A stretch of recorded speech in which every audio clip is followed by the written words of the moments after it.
Welcome to the Slop Farm. Enjoy the video.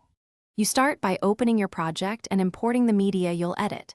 Select the video and use detach audio so you can work on the voice independently. This gives you precise control.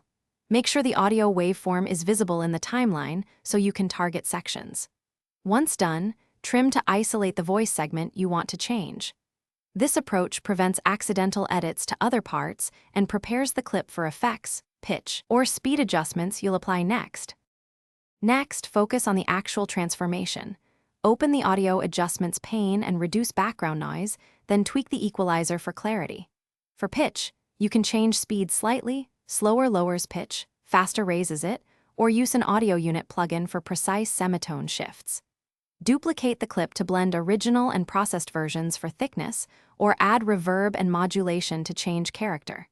Make small changes and preview repeatedly. Incremental adjustments keep the voice natural while achieving the desired. Finish by balancing the track against other audio, using fades to avoid pops and abrupt cuts, and checking overall loudness in the inspector. Export a short test clip and listen on headphones and speakers to confirm timbre and intelligibility.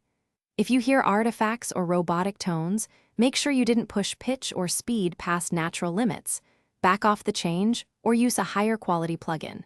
If issues persist, revert to the original and reapply edits in smaller increments to preserve quality. Thanks for watching. Consider subscribing if we helped you today.